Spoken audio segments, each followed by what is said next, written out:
Warning, the following content may contain spoilers for film and television programs. It is also intended for mature audiences. Viewer and listener discretion is advised.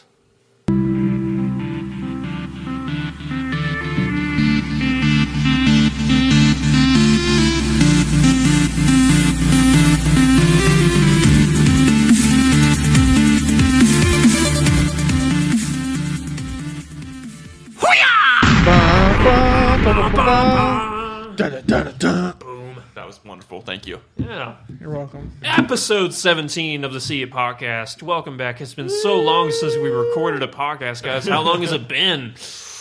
Gosh, like minutes. Yeah. Long enough for me to go take a piss. Yeah, exactly. I had to make a phone call, and then we're right back to the recording bay. We're recording this podcast early because I will be out of town. I will be visiting the grand people of Anchorage, Alaska. And then I'm going to go to Denali, where I will be eaten by timber wolves, just like all those people besides. And hunting moose. Yeah, I'll be hunting a moose. So essentially you're going to be Liam Neeson in The Gray. I'm going to be Liam Neeson in The Gray. All right, good luck with that. I watched a whole bunch of movies about Alaska just to prepare myself. I watched The Gray with Liam Neeson. I watched The Edge with Anthony Hopkins. Isn't there a movie called Alaska? Probably, but I watched movies of things that could kill me in Alaska, pretty much. You should watch Balto. I did watch Balto. Is that the movie about the Iditarod race? Yeah. It's a good movie. Yeah. So I looked up, this is great, I looked up the, because I'm going to be camping in Denali for a couple days. It was right after Zach and I went to Panera, which was fantastic, by the way. Mm-hmm. I had the cheesy cheddar and broccoli soup and a Chipotle chicken sandwich panini. And I paid $3 for fucking coffee that I got home and left it on the counter and forgot about it. Ah, it sucks. But, okay, so we got done eating, and then it was about, 5 in the afternoon? 4:30. Yeah, so I looked up the, I was like, hey, I wonder what the forecast is going to be Alaska on. So I looked it up. They also had it shows what time of day it is there. Yeah. It was 2 o'clock in the or 1 o'clock in the afternoon there. Still dark out. That'll be fun. Right. So apparently while I'm going to be there, it's just dark all the time. In Denali, in Anchorage, it was day. That's weird. Yeah. I guess the further north you get, it's yeah. just going to be crazy time. I didn't know I'll if get it was insomnia. I didn't know if it was a summer that was daylight. I think summer is daylight and then winter is nighttime. Right on. So, yeah, welcome back to episode 17 of the See It podcast. I am one of your hosts, and I'm still drinking my Johnny Walker Black Label. Zach, you're still drinking your Natty. Yeah. Natty. After the first couple, they start tasting like What? Yeah. You know what? There is nothing. When you go on a float trip, I was remembering the one we went on last year. Really, because I don't remember that a whole lot. I'm remembering what I bought. Like, you buy the cheap shit, the cheap beer, and then you bring, the good liquor. For the beginning of the float trip. Right. As you get drunker and drunker, Then you switch over to Natty. that cheap beer tastes so fucking bad. I can't. Really? It cringes me. Yeah, dude. It tastes like... For it me, tastes like pencils and water. See, I always bring that giant jug of margaritas, and I drink all that, and I get a really good buzz off that, and then I switch over to the Natty, because once I'm drunk, everything tastes good. Yeah, but man, the greatest thing ever for float trips that they just invented, they didn't just invent it, I'm just kidding. They just invented float trips. Yeah. No, the Line Cool Summer Shandy, they started putting that shit in cans. Oh, no way. That's what I brought for the float trip last year. Yeah, dude. Yeah. And it's delicious. You were Dude, really I drunk. was You don't fucked up. I drank so much. The only thing I remember between getting really drunk and then getting back to camp was that I had to take a shit really bad. So I had to go off into the woods and just pull trout and dump a load in the woods. You got poison ivy on your ass. Hey, No, it's no. not camping unless you shit in the woods. Yeah, exactly. And our third host. Yeah. Oh, yeah. Hey, what's up, guys? Yeah, I ran out of Red Bull, so I'm just chilling. Aw, I know it's sad sad Sad day. day. Okay, well, this is sort of a filler podcast, sort of a new Just a one. really early recording. It's an early Yeah. recording, so we do have a See It or Skip It from Austin. But after that, we're going to go into our normal filler podcast where we just ask generic questions. And we have one generic question that's going to take up a good portion of the podcast. But to start off, See It or Skip It. Austin, what do you have for us this week? Or next week? Yeah, either way. It is still technically in theaters. It's in the dollar theater now, but that is Divergent. Okay. Oh yeah. I don't know. Have either one of you guys seen it yet? No. Nope. My wife really wants to see it. All right. I will start off by saying, see this movie. Really? Yeah, I had Get the fuck out. I had low expectations, so maybe that's why why I'm saying this, because it Well, was now I have higher expectations. better than I thought. No shit. If you don't know what the story is, it's try to think of like Hunger Games. It's not like this, but Hunger Games, but it's about a young teenage girl thrown into a world of violence, essentially. Yeah. Post-apocalyptic. Post-apocalyptic.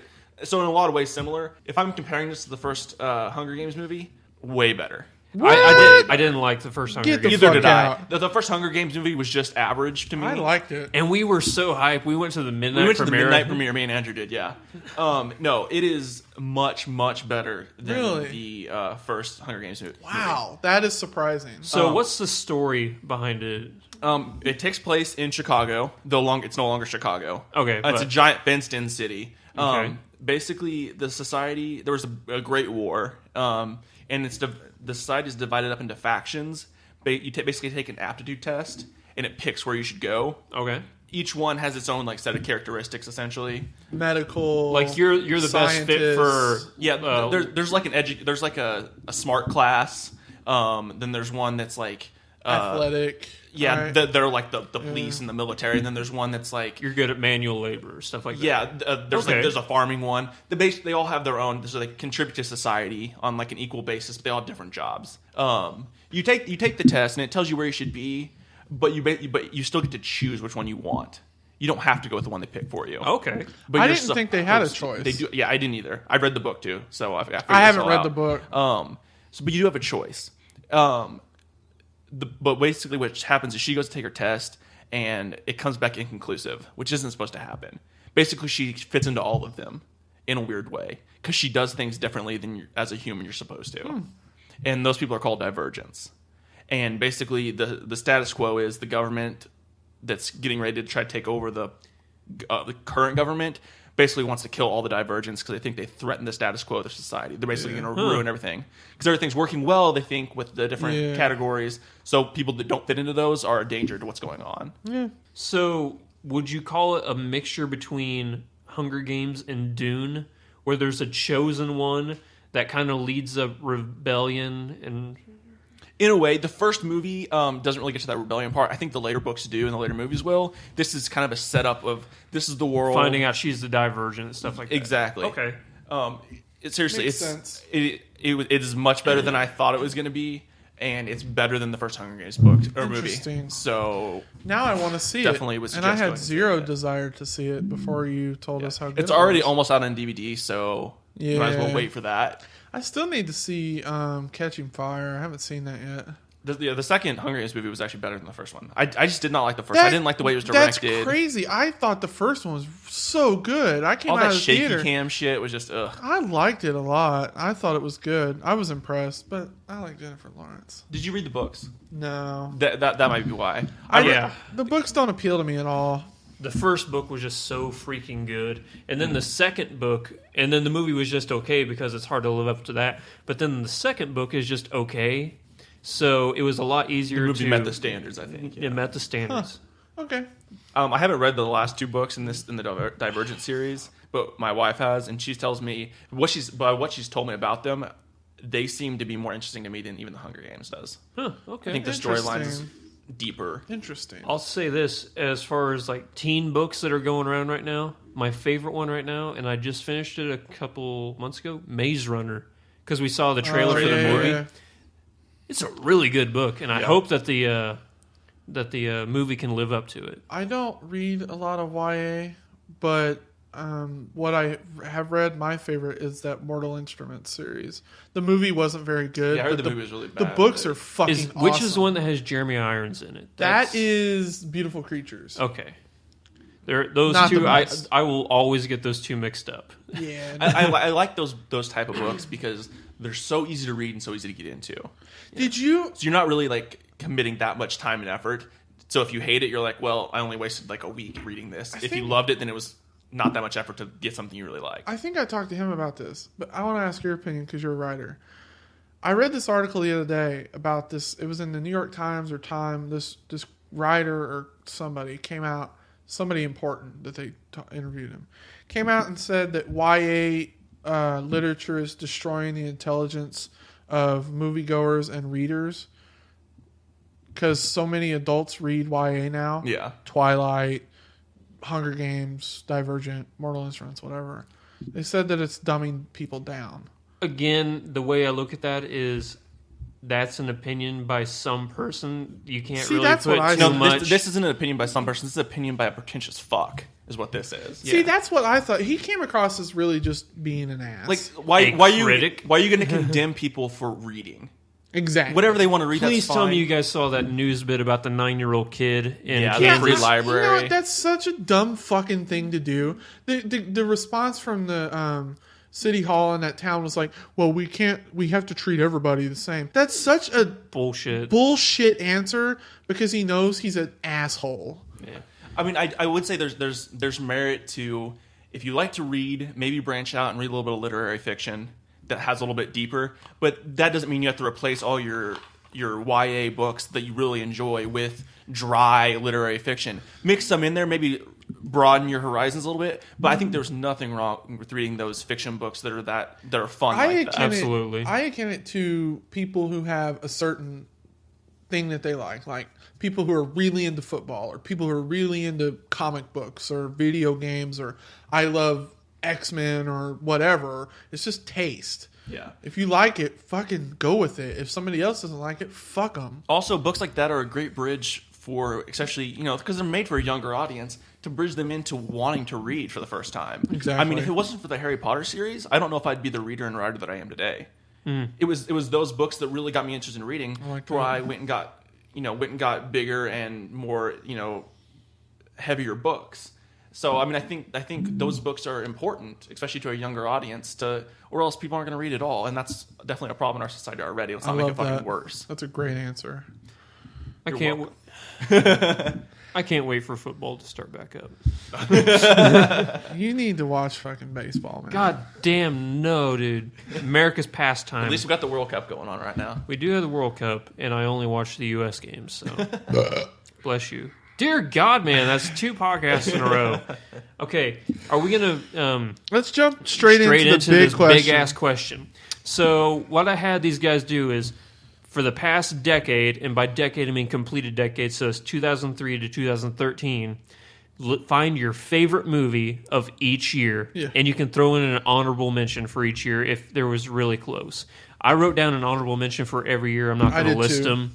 But in case we come to like a little lull, we can throw them out. I'm going to list them. Okay, I won't say anything about them. I'll just say an honorable mention, blah, blah, blah. Well, okay. Yeah. Okay, here's a question. For 2003, starting off, did we all put the same movie down? Yes, I believe so. What'd you put? Lord of the Rings. Yeah! All right, we all put Return of the King down as the best movie out of 2003. Damn, that's a good movie. As I guess now your second favorite movies of all time. It's my second favorite movie of all time, past Days of Future Past. That's crazy. I It's need to so see. fucking Never thought that would happen, man. did you? Never thought that So would happen. good. Lord of the Rings, I remember when the third one was coming out, they had a thing when Springfield 8 was Springfield 8. It's now Springfield 11 IMAX. Yeah. They had a trilogy Tuesday, which they showed. You showed up at like noon or some shit. You saw the first one extended, second one extended, and saw the third one at like 10 o'clock that night. So that's almost 10 hours. Holy shit, it was amazing. I remember when... Can't you get a blood clot? Yeah, they actually had somebody that died from a blood clot watching Lord of the Rings in the theater. Really? Happened. This is one of the... I feel bad now. I fucking died. This is one of the like 5 movies I have ever like cried when I watched. It was it was like a touching moment. So fucking good. God. I cried out of like 3 of the 7 endings that movie had. It's such a good movie, man. You can't say anything bad about it, and if you can, fuck you. Okay, so we all agreed on that. So yes, absolutely. Just quick honorable mentions then, real quick. Mine is Kill Bill Volume 1. Oh, sucks. Fuck you. God, I hate those that is movies. A great movie. Out of all Tarantino's movies, I hate the Kill Bills the most. I remember when that came out on DVD, I watched that movie every day for like 3 months. Really? God that's damn, a waste. That's a good movie. Austin, did you have? I did not have one for this year. Okay, no. my honorable mention for 2003. We talked about it last podcast, Last Samurai. No, that's a good movie. Yeah. Can't argue with that. All right. I think we're going to start branching out and diverging now. Just a little bit. Okay, so we're just going to go in circles. So we'll start with Austin, and then we'll just keep moving back to you starting Sounds it good. off. So Austin, 2004. So best goes first. Cool. Crash. It's my Very choice good for movie. 2004. One of my Cheadle. favorite movies of all time. That is a great movie. Fucking amazing. Another one of the movies that I cried when I saw it at the end with the kid. That movie is dead. Especially Yeah. the ending is very emotional. I for sure. cried more in that movie with the little girl than I've God ever cried in any movie. Dang, such a good movie. That was the first movie I can recall where they had the multiple viewpoints converging to the story. Where it didn't That actually worked. suck. Yeah, where it did actually suck. Yeah, good Okay, movie. I'm kind of fucked up like this. Maybe you guys are the same way. Who knows? I get more emotionally invested and like on the verge of crying when watching fictional characters go through shit than real people. I do. Do you? Yeah. So it's not just me. I can No. see, I can see Okay, that. cool. I thought I was messed up. So was did like, I. Yeah. There's probably something both wrong I are, can with see me, that. Yeah. I think I'm the same way. This is going to sound weird, but I know why it is for me. It's the music. Music. Yeah, that. the moment. Yeah, the music. the- yeah, If you blend music with, like, if I see a sad thing, it doesn't do anything for me. If I hear beautiful music, it doesn't do anything for me. But when you mix the two, it gets me yeah. somehow. I'm with you on that. And All Paul right, Zach. Paul Haggis is a great director too. I Um, wasn't a fan of The Next 3 Days, but he also did. What was that? Oh, I think he wrote the script for $1 Million Baby. I also picked Crash. Oh well, good choice. Good choice. I loved that movie. I remember when I saw it, man, it blew me away. It's not one of my 20 favorites, but it's one of the best movies I've ever seen. There's a difference, you know. Yeah. Your favorites are your favorites because of various reasons. But my honorable mention for that year is Fahrenheit 9/11. Oh yeah, I actually do have an honorable mention for that one, and it's Eternal Sunshine of the Spotless Mind. Oh, that's a great movie too. very very good. Again, I'm not going to talk much about mine because I talked about it last week. Damn it, Collateral. It's my favorite Tom Cruise movie, and it's in my top 10 movies of all time. Honorable mention for this year. It's weird. I'm not going to talk about Collateral, but I am going to talk about my honorable mention, Shaun of the Dead. I almost put that. That is one of my favorite comedies. It's my still. second favorite comedy of all time, What, behind Hot Fuzz? which is Hot coming Fuzz is up. fucking hilarious. It's coming up later. Nice. All right. So 2000. No, I won't. I won't say Hot Fuzz since it's, I'll change switch it up? I'll change it up. Okay. 2005. 2005. Was this the year that you said no one would have the same thing as you? Yeah, I'm positive you guys don't have the same thing as me. All right. I know I don't have the same thing as you. My choice for 2005 is Serenity. Very good movie. Is that the Firefly movie? Yeah. Yes, it is. Yeah. Wait, was that yours? No. Oh, It's just great. I love that movie. Such a good movie. Joss Whedon does it once again. yeah. Joss Seriously, Whedon's the if you man. like Firefly and you haven't seen Serenity, which I don't think is possible, do it. If you haven't seen Firefly or Serenity, go watch them both. Yeah. Nathan Fillion's a badass. It really is. Oh, and you know, Chiwetel Ejiofor just he was in that movie. I swear to God, I didn't know that. Yeah, he's the until operative. I looked at IMDb one day after seeing 12 Years a Slave. Didn't know it was the same guy. Summer He's Glau. really creepy in that movie. Summer Glau's in that movie, and she's so freaking hot. Yeah, she's good. All right, I just Zach. saw the Big Bang Theory episode where they see her on the train. Oh, it must be summer. My honorable mention for this year is Goblet of Fire, the Harry Potter Goblet of Fire movie. All right. Love that movie. So, what's your real movie? My favorite movie from this year is a documentary called Enron, the Smartest Guys in the Room. Oh, This Interesting. is- I didn't even think about documentaries when I was making this list. to be This completely is- honest. now that I think about it, I don't think any would have made my list, but I Really? love documentaries. This is a movie, when I saw it, it made my blood boil. It made my stomach curdle. These guys and the shit they did, it blows my mind watching it. When I think about it, it pisses me off. Really, really good if you haven't seen it. That was a Alex Gibney documentary. Yeah, I saw it. I actually saw it this past year in one of my classes. That was wasn't it a nomination for Oscar? I think it was. I don't remember if it won anything, but Okay, I loved it. it probably won some awards. Yeah. 2005, best movie of that year, hands down. You guys are all wrong. I don't know why you didn't think of it. V for Vendetta. I thought of it. It's a good movie. It's a really good movie. It's the best movie. It just wasn't my favorite of that year. It's because you're retarded. Hugo Weaving. should have got an Oscar for that movie. I agree with that. You never saw his face, but he still had the best performance, one of the best performances of all Is time. it Natalie Portman? Is she the one in the Senate? Or Yeah. Natalie Portman. Okay. Yeah. I always get them confused. They all look She fucking shaved her same. head. Really good movie. Stephen Fry and John Hurt are in that as Another well. one of those movies that you can repeat watch Yeah. Oh, yeah. because it's dark. At the It's November. creepy. It seems like I think the reason why people like it so much is it's one of those movies that you think in your brain could realistically happen. He was John Matigue. He also produced like the Matrix movie and the Wachowski brothers. Wachowski brothers, yeah. Yeah, or I guess brother and sister. yeah, now. brother and sister now. Let's be politically correct here. Yeah, my honorable mention for that year, Munich. That's a great. That is movie. a very good movie. Really One of good. Steven Spielberg's best movies. 2006. Hands down, not even a competition. The Departed. Yeah.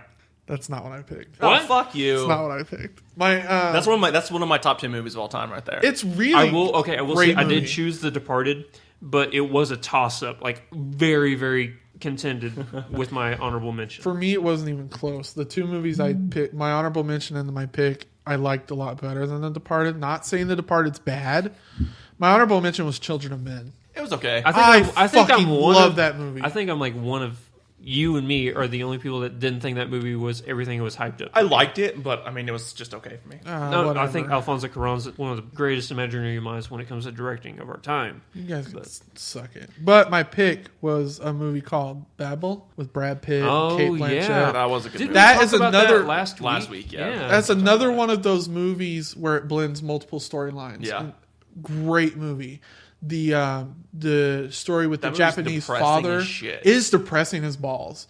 Yeah. The movie with the storyline with the Japanese father and his girl who's really got some issues. Oh, she's Brad- deaf, but she also is like got some Right. mental stuff going on. Brad too. Pitt and Kate Blanchett are kind of having a fall apart thing. Their housekeeper. I mean, it's goddamn. That movie should have won the Oscar that year.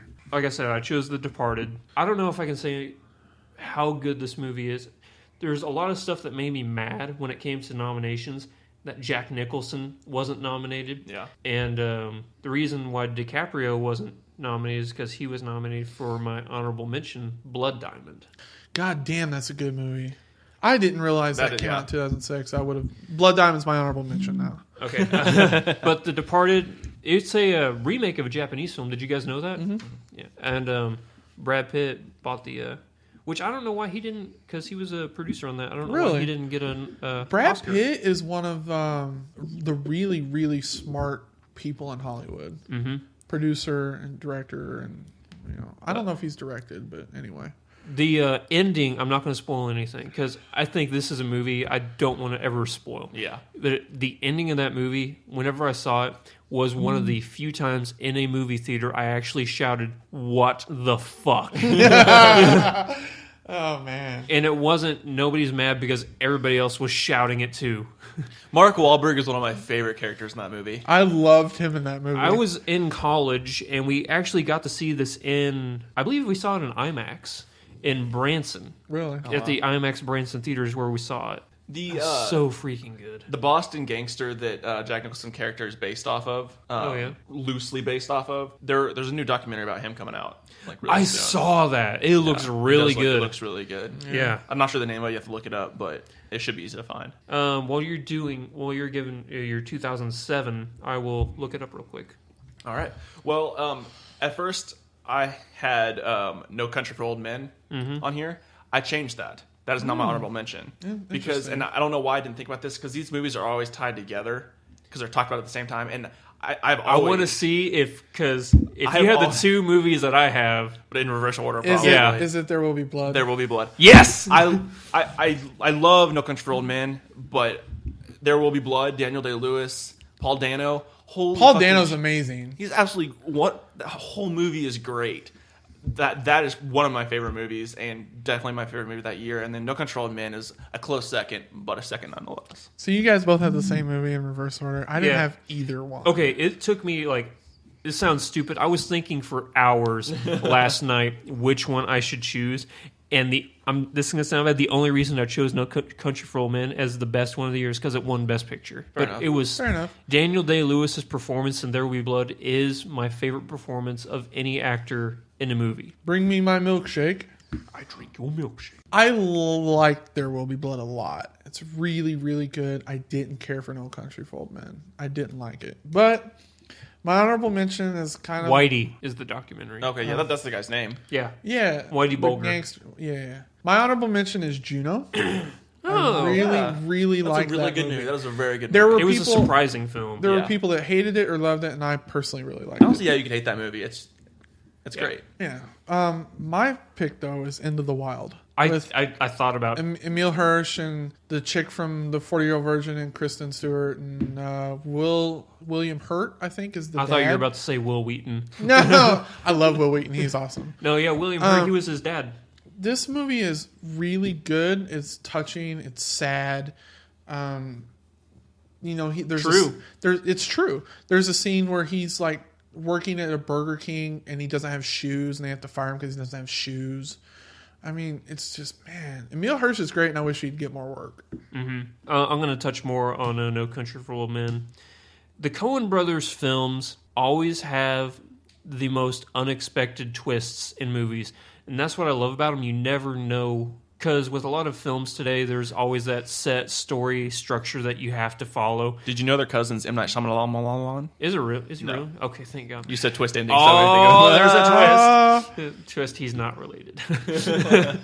But I think this is their best film. No, hands down, the Coen brothers will never do a film as good as No Country for Old Men.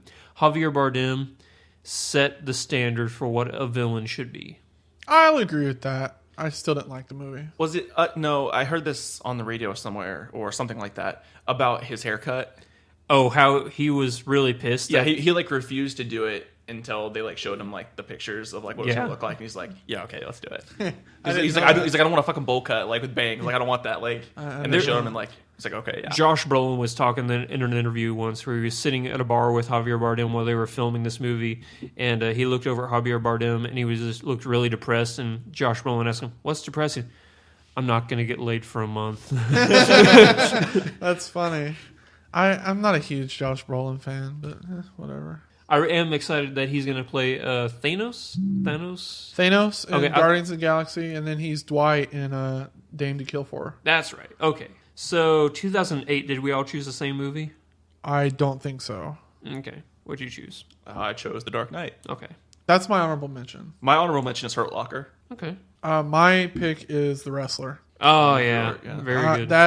That's another movie. Super fucking sad, and you just see this guy who is getting older, and he's reminded of what he once was, trying to capture that, and how the world's passed him by. It's such a good movie. Mickey Rourke should have won the Oscar that year. It is super good, but as far as single performances go, I think Heath Ledger's The Joker is Oh, probably the best performance of that year. So that's why I chose Batman. Because honestly, you could have renamed Dark Knight the Joker story, and it would have been more fitting because I he stole agree. the fucking show. That's true. I'm not saying he was like the movie was bad. I just like The Wrestler more. So talk a little bit on Dark Knight because I'm not going to talk. I'm going to talk about my honorable mention now, All right. and then you can talk more about. I'm not sure what this is to say about The Dark Knight. I feel like everyone's probably freaking seen it. Yeah. Heath Ledger's last big role, he died right after it was over. Yep. Freaking amazing. It's the second movie in that particular trilogy.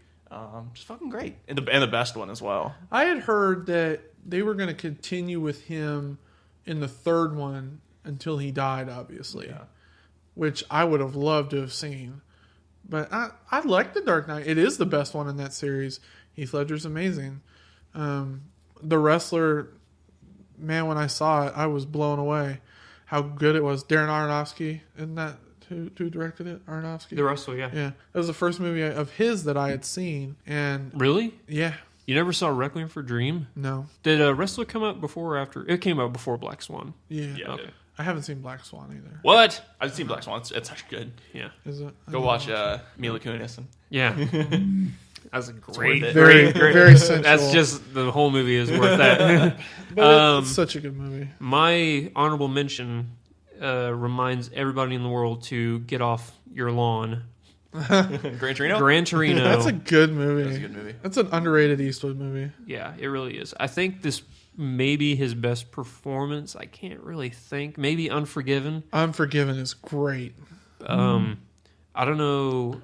I wasn't a fan really of like the young Asian actors. They weren't actual actors. Well, they may have been, but they weren't professionals, I should say. So their performances weren't the best, but Clint Eastwood more than made up for it. Great story, too. Yeah, it really is. It's a great movie. Yeah. 2009. I think we're going to be all over the place on this. I'm pretty sure me and Andrew have the same one on this one as well. You shitty damn it. tits. All right, go ahead. I've seen his list because I printed it out for him. Talk about Inglourious Basterds. Inglourious Bastards. Okay. There's a later question we're going to get to, and it's on that list for me as well. Okay. This is my favorite Tarantino film. I can't disagree with that. It's not mine, but it's Reservoir Dogs. Okay, well, yeah, that's a great movie, but I think Inglourious Basterds is still my favorite. As far as an alternative history movie goes, it's freaking great. Oh, yeah. Brad Pitt's fucking awesome.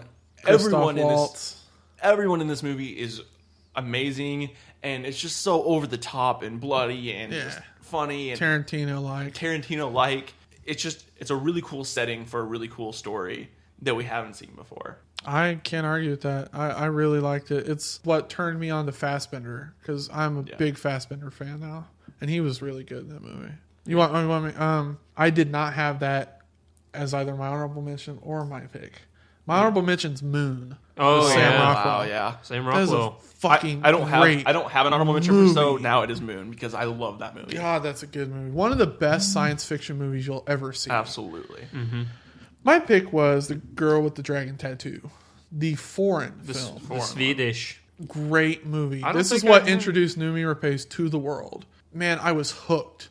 First scene in creepy. Man, she is amazing. That scene where she's getting raped by her whatever the guy is, her counselor, and then she turns it on him later. Oh, man, it's best brutal.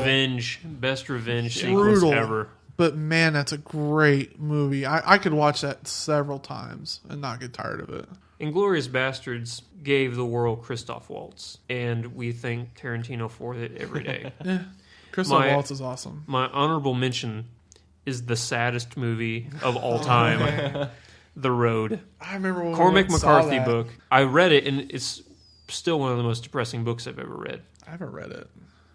The book is even more sad. Right. There's stuff in the book they couldn't even put in the movie. Yeah. But still, that movie is just so sad. Really Viggo good. Mortensen, Charlize Theron, still hot. Guy Pearce. Robert Duvall, Garrett Dillahunt. Yeah, Garrett Dillahunt is in that movie. Yeah. And Cody Smith McPhee, he's just the kid. The kid, yeah. Nobody has a name in that movie. Viggo Mortensen's man, Cody Smith is boy, Charlize Theron's woman, and then Robert Duvall's old man. Yeah. That scene in that movie where they catch up to the black guy that stole their shit. Oh gosh, And so sad. And the kid's like, "Why aren't we going to help him?" And they just leave him there butt naked. And they like, take off your clothes. And I'm he's taking like everything. begging him. And oh man, that was hard to watch. John Hillcoat directed it. He also directed Lawless. That's a good movie. It was a very good movie. But The Road, God, if you're in the if you're like, I'm just way too happy today. I need to be taken down a peg. Go watch The Road. It'll level you out. Watch The really Road quick. or play The Last of Us. Yeah, play the first 10 minutes of The Last of Us. That'll level you out too. 2010. 2010. I think this one's going to be some variety here. Okay, good. I have The Social Network. That's a good movie. Yeah. Written by Aaron Sorkin, directed by David Fincher. You love Aaron Sorkin so much. And David Fincher. I just love them both. They're It's just great. the perfect combo. They really are. Great movie. I mean, it's a biopic about somebody I don't really even give a shit about. Yeah. But the movie was great. Really, really good. So that is my pick for 2010. My honorable mention is Scott Pilgrim vs. the World because I knew it would fucking be. love that movie. My pick is another foreign film called The Man from Nowhere. Oh, yeah. My favorite foreign film. I remember when I watched it, I texted him at 2 a.m. No, you and I watched it together. No, we didn't. Yeah. Did we? I swear to God, we did at work. Did we? Well, either way, fucking amazing. This guy, he's sort of this mysterious dude who lives in this building where these gangsters are just. It's one of the it's like a project building, and he sort of befriends this little girl, and she gets taken by these guys, and he just hunts them down, and it is really good. Yeah, it's a very good film. For 2010, honorable mention, 127 Hours, James Franco. It's the real true story of Aaron Ralston. I remember seeing the documentary before 127 Hours was even mentioned as being a movie, and I thought it was just a great story. It's Danny Boyle, And right? Danny Boyle perfectly captured, like how, because Danny Boyle kind of has those films where he goes into the psychosis of what goes through somebody's mind, and I think they got that great. My pick for 2010, Inception. Yeah, Christopher Nolan, Can't argue with his it. masterpiece, Inception's great. which is either Dark Knight or Inception is his greatest movie. Leo DiCaprio, He doesn't make bad movies. Joseph Gordon-Levitt, Ellen Page, Michael Caine, Kim Watanabe. I mean, fuck, man, that's a great cast, great story, well executed as always by Nolan. It's one of those movies like The Matrix where if somebody asks you what's it's about, you sit down. It's going to take a while for me to explain this. And it's kind of one of those movies like The Matrix where it's like it's hard to explain. It's better to just go ahead and watch it and be blown away. Definitely. 2011. I think we're gonna branch off here. I believe so. Hopefully, My honorable mention is the American version of Girl with Dragon Tattoo. oh yeah, I can see that. It's a great story. It's a great movie too. It's done really well. Daniel Craig is great in that movie. I like Daniel Craig a lot. My choice for 2011 is Drive. Well, Ryan yeah. Gosling, That's a Scorpion good Jacket. movie. That movie where he has hardly any dialogue. Yep, it's Really the good. soundtrack is bomb as fuck. that movie I thought should have been nominated for Best Picture. I thought it was. No, No, it it wasn't. only got sound editing nomination. crazy. I think it was too different. The Academy didn't want to touch it. Academy talked about that doesn't. before. We've talked about it, at length. That movie had Oscar Isaac in it. You were talking about. Have you never seen an Oscar Isaac film? The guy who's going to the Oh, Liberator. he was in that. Yeah. Right on. So was Albert Brooks and Bryan Cranston. Yeah. Oh, and Christina Hendricks, the hottest redhead on the planet. Yeah. Anyway, my honorable mention is Shame with Michael Fassbender. Oh yeah, That movie is depressing as fuck, and it makes you feel dirty when you watch it. it is one of those movies you feel like you need to take a shower after Yes. seeing. Yes. But my pick is Harry Potter and Deathly Hallows 2. I enjoyed that movie so much. It's the culmination of everything that's great about Harry Potter. Some stuff that you didn't get to see in the book, like that scene where Maggie Smith turns around and makes the statues come alive and they all start going down and they're getting ready. God damn, I got goosebumps when I watched it. And then that scene where he's walking to the forest and he realizes he has to die and he turns over the ring and he starts talking to his family. That made me tear up. Great fucking movie. Can't go wrong. For 2011, I have two honorable mentions. The first honorable mention is a film by Jeff Nichols starring Michael Shannon and Jessica Chastain. It's called Take Shelter. Yeah, you've talked about that movie a lot. One of the most surprisingly great films I've ever seen. And I felt like I needed to have at least one foreign language film. So my honorable mention is a French film called The Intouchables. I haven't seen it, but it's on Netflix. On Netflix. Yeah. Is that about the guy that gets paralyzed, right? Mm-hmm. And then he hires the guy from the projects to be his helper. Yeah.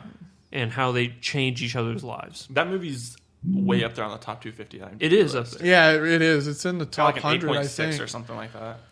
But for me, the best movie of the year, and I'm surprised it didn't get a single nomination besides for supporting actor for Nick Nolte, Warrior. Oh, man, that's a great movie. That's a good movie, yeah. Tom Really Hardy good. and Joel Edgerton. I love that movie so much. It's one of those movies I can watch over and over and over again. Mm-hmm. And it's just a dumb storyline. UFC fighting, but they execute it perfectly. Yeah. I've never heard of the director Gavin O'Connor, but he did Pride and Glory. That's where I've... That movie's not that good. Was that the Civil War movie? No, that's the it's the Edward Norton and Colin Farrell cop movie. But he also Never did... It's not good. He also did one of my favorite sports films, and that was Miracle.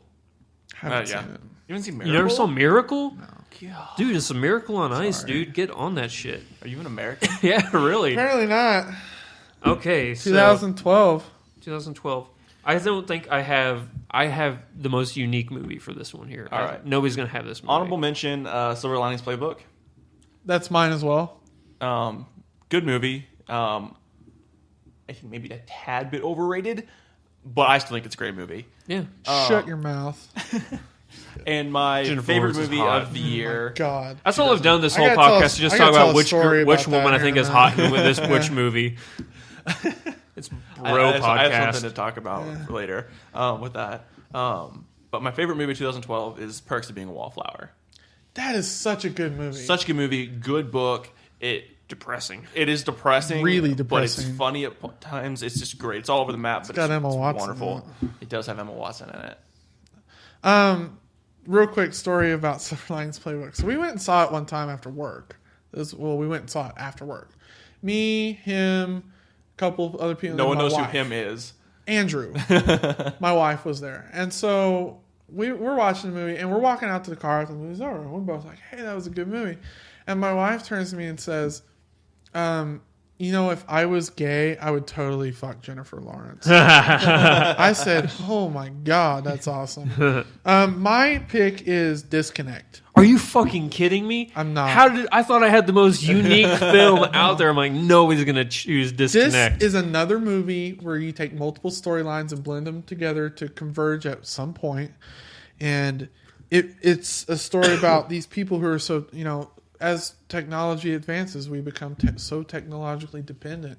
Mm-hmm. And, everybody's got a smartphone, everybody's got a computer or an iPad or whatever. And just the story that comes out of this, I think it's got Rosario Dawson's in it. Skarsgård, Jason Bateman. Dude, Jason Bateman. Dude, Great, his character. really good. It's really sad. Very sad. I think part of the reason I liked it is the kid that gets bullied. Oh, the kid from Crazy Stupid Love. Yeah. I identify with that because I was like that in school. Not to that extent, but I can relate. Yeah. Really, really good. Man, I can't believe that you chose the same movie. I thought I had it as far as unique films for that year, but it's a good film. So, my honorable mention for that year is Lincoln. I actually haven't seen it. It's a very long movie, but it's again Daniel Day-Lewis, and I got a man crush on that guy. You know what's He's crazy so good. about that movie is that movie was in development for years, and it would have been Liam Neeson if his wife didn't die in that skiing accident. Mm-hmm. Yeah. It's kind of crazy. 2013? 2013. Since our very first podcast was the Oscars. Yeah. For this year. So we kind of have an idea. So we kind of have an idea. They're going to be Refresher. Kind of similar. Yeah. My honorable mention is Wolf of Wall Street. That was That so movie good. was just fun. There's no other way. And it was just well done. There had some problems. There's some problems with it, but overall it was a great film. Yeah, everybody Jonah was Hill, good. If Jared Leto hadn't been in Dallas Buyers Club, Jonah Hill should have won Best Supporting Actor. Yeah, he was I great completely in that agree. movie. And there leads into my choice for the best film, Dallas Buyers Club. Yeah. Enough said. That's It my was honorable really mention. good. Dallas Buyers Club. It was really good. It's the culmination of the reconnaissance, but we haven't seen Interstellar yet, and that movie looks amazing. Yeah. That may be even better. His performance may be even better. But my pick is Her. That's one of my 10 favorite movies of all time. Joaquin Phoenix, who I'm not a huge fan of, was amazing. Amy Adams, Scarlett Johansson, even though it's just her very sensual voice. Shit. I mean, I did love that movie. That so was good. Very, very good. I think that's another movie where the main character I really identify with. Neither of my films got any Oscar nominations. My honorable mention is Rush. Tom Hardy. I mean, not Tom Hardy. Chris Hemsworth. Chris Hemsworth. Ron Howard. That's not Great even close movie. to Tom Hardy. Great movie. Olivia Wilde. That movie was really good. But my pick for the greatest movie of 2013 was Prisoners. That is another great movie. That did get a nominee, just not for Best Picture. Not for Best Oh yeah, I Picture. got It like should a have been. sound. editing. Should have editing. been. Yeah. It was Hugh Jackman's greatest performance. Paul Dano. Paul Another Dano, great great- Paul Dano performance. Even a great Jake Gyllenhaal performance. Yeah. And then for just 2014, we've already said what our favorite movies of the year so far are. I think you both have X-Men as your number one movie of the year. Yeah. Oh, by far. Honorable mentions. My honorable mention would be probably the Lego movie. Okay. That's my honorable mention too. I think that's what I'd pick. Yeah. Yeah, my honorable mention is Lego Movie and my movie of the year is Godzilla. Honestly, right now, honorable mention would be Divergent. Wow. That's That good? Man, I need to see it then. I mean, I haven't seen a lot of movies this year, so it's kind of hit and miss for me. Wow. But yeah, right now, that's awesome. probably my Hey. runner-up. Okay, so now we're going to move on to the next question. What do you guys have written down for just generic questions? All right, guys. Best bromance in a film. In a film? Mine's not for a film. It's Or for a could TV. be in a TV show. Film or TV show. JD and Turk in Scrubs. Yeah. I can't argue with that. I never wanted a black friend so bad because they made it look so fun. And that's not racist because it's happy. My favorite bromance is Paul Rudd and Jason Segel and I Love You Man. Oh, yeah. That's my good favorite romance. comedy. Great. And then at the end, I love you, Bro Montana. Thank you, Tico Bro stuff. So good. So good. All right. My film bromance is actually not characters, but actual actors. Because in every movie, their characters aren't a bromance. And I think in real life they are too. Is it Patrick Stewart and Ian McKellen? No. God, that would be great, though. Simon Pegg and Nick Frost. Oh, yeah. Nice. I like that. I like it a lot. Very good job. Did you ever see The World's End? Simon I Pegg? haven't yet. I really want to. It's very pretty good. It's not as good as Hot Fuzz, but what's the next one that we have? Did you say Best foreign language film. my favorite is The Man from Nowhere, followed closely by Girl with the Dragon Tattoo.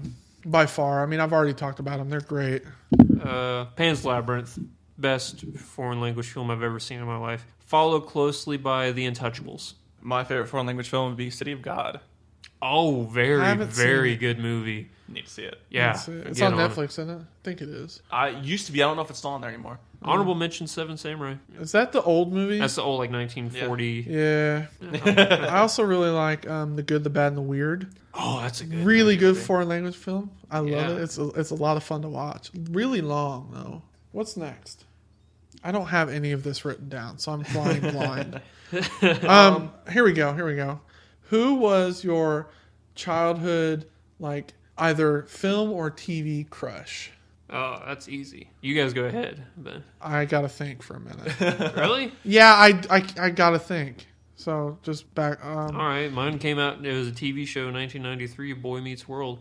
Topanga. Oh shit! All right. I'm probably Danielle Fisher's so fucking hot. She's still hot. Who?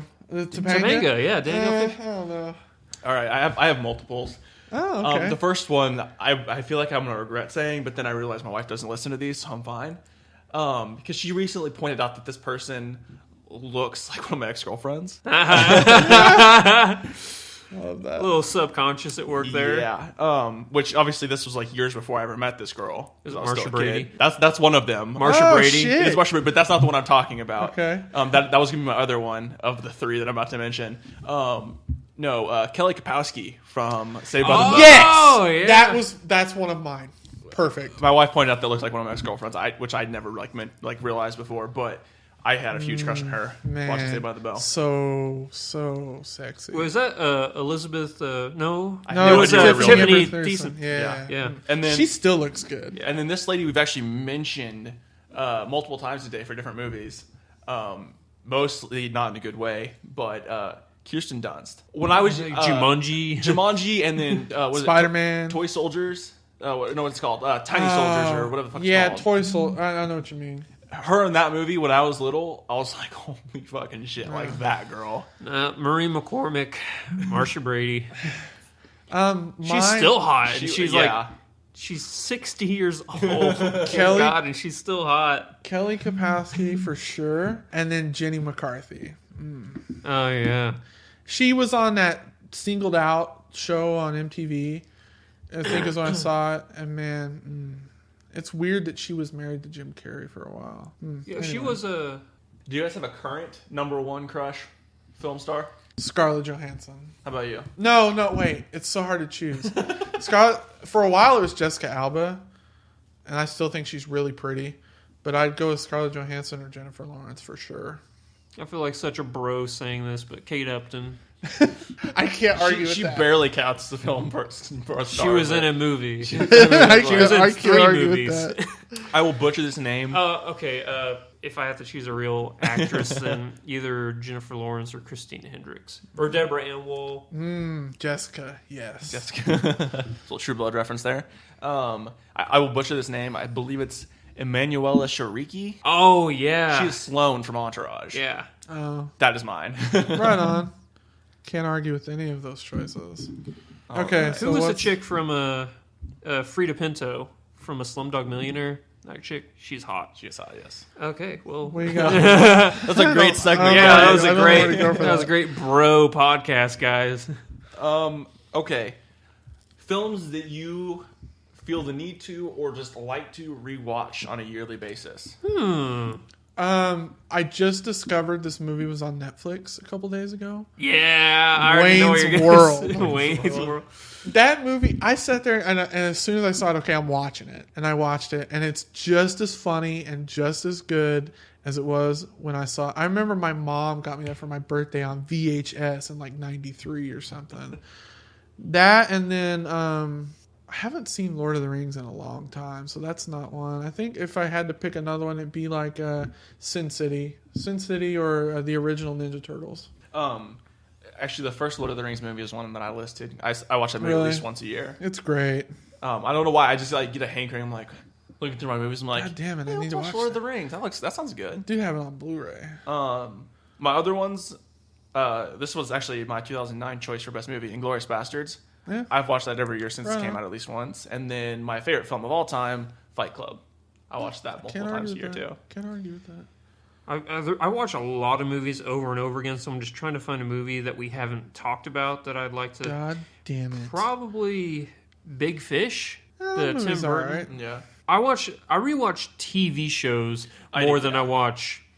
I don't. Movies. That's the thing about TV shows. I have to be super into it to rewatch them. Okay, Jurassic Park. I say it all the time, but Jurassic Park I rewatch Can't it all argue the with time. that. You got have any something? Is that it? What were we run on time? We have like 6 more minutes we need to record.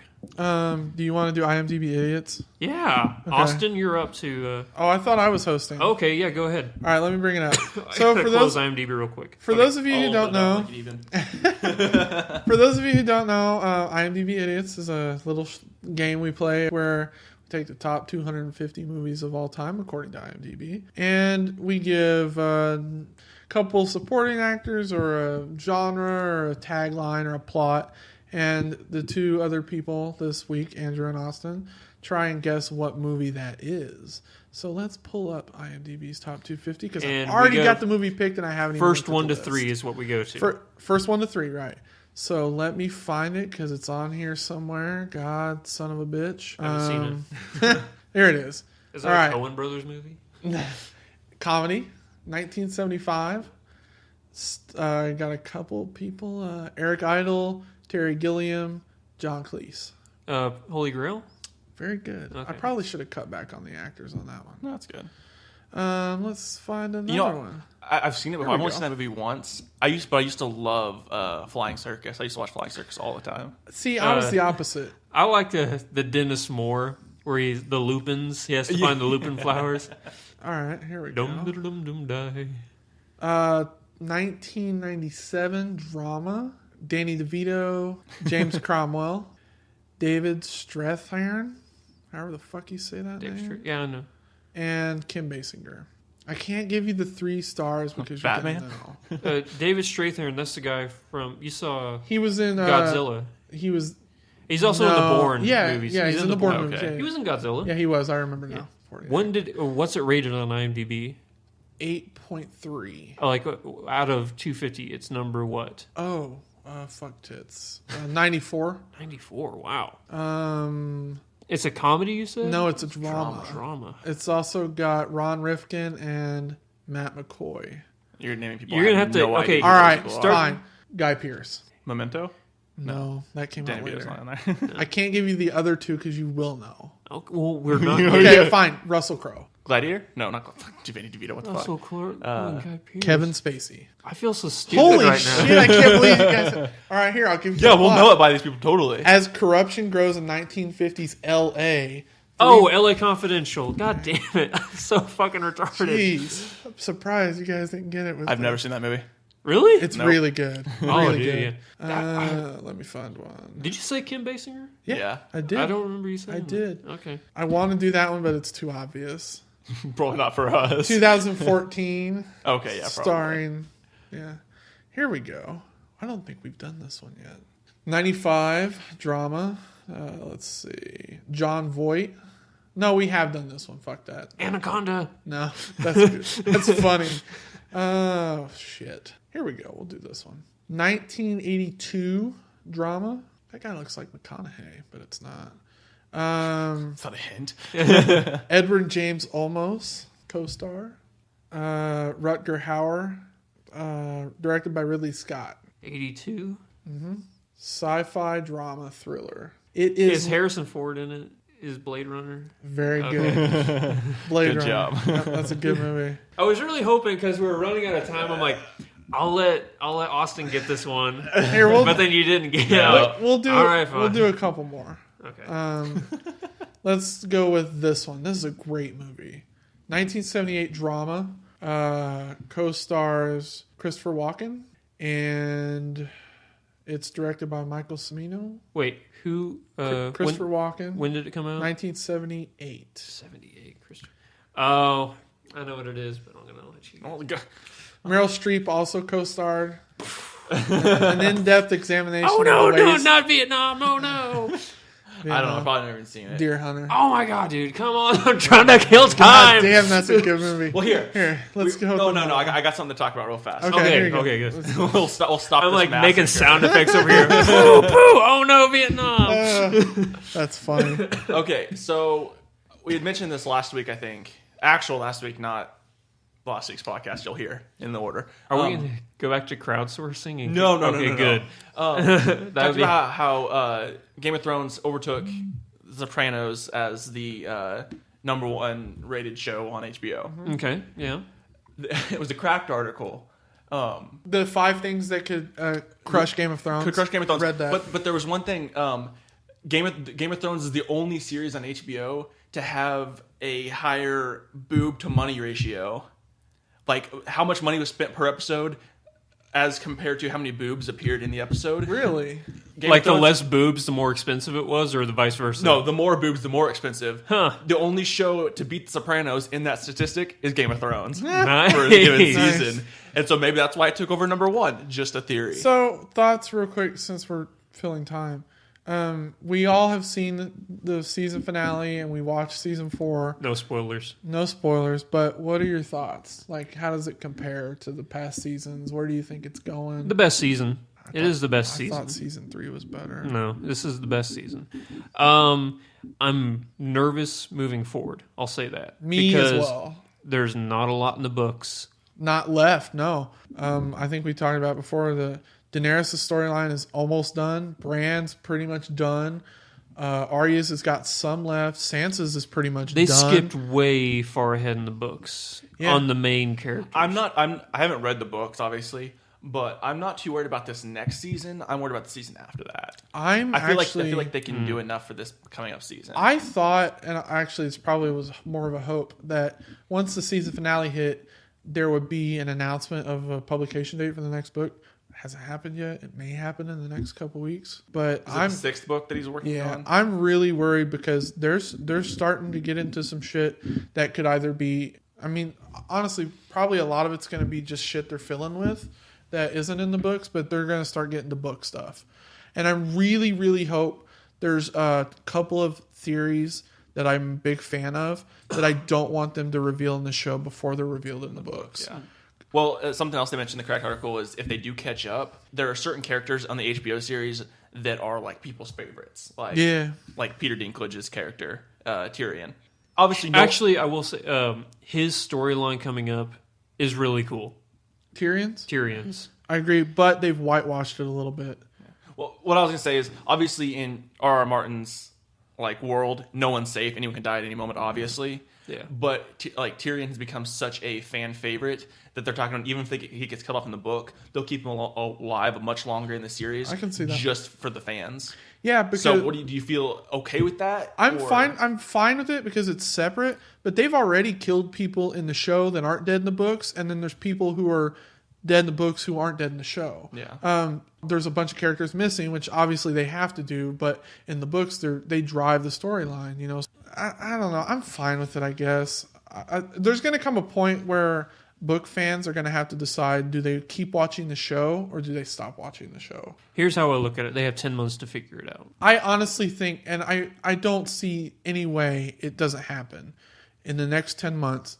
The book will either be out or it'll announced as being out at a certain date. It has to happen. Question. 3 years ago, he put out Dance with Dragons, and I don't see it. He's the slowest fucking writer on the planet. I'm fine with that. If you want to take your time and put out a better product, we talked about that with movies, but I don't see him getting past season 5 without the next book being out. Question. Stephen King's written over 60 books in the same time that George R.R. Martin has written 5.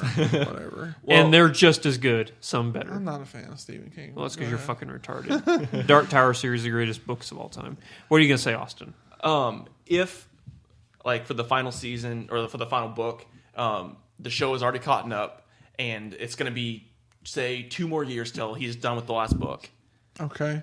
And the show is already up to the point where it needs to go into the 7th book for material. Do you think HBO stop? No. Wait for the book? No. Or do they just make it up? Make it up. Nope. They'll make it up. They've already told D&D, Martin's already told them the broad strokes of how the story ends, where it gets to. They're going to have to make it up because it's such a money cow for him. Yeah. But it's starting to get to the point where HBO is now putting pressure on him to finish the books because HBO sees that storm coming where they are going to lose viewers because it's not the actual story. Because it's not the story. Yeah. All right. We should probably start wrapping up. Yeah, now we can wrap up. I have enough to make it a good full-length podcast. So, thank you for listening to episode 17 of the See It podcast. As we always say at the end, if you'd like to follow us on Twitter, you can find us at @C_it_podcast. You can also find us on Facebook at /the See It podcast. Also find us on YouTube at /See It podcast. I'd like to thank Podomatic.com for putting out the content for you guys. You can also find us on iTunes and the link below. Are you have Shivers, sorry. All right. Well, again, thank you everybody for listening, and we'll catch you. They'll catch you because I won't be here. Hopefully they don't fuck up episode 18 for you. Catch you next time, guys. Bye. Bye. I'm out.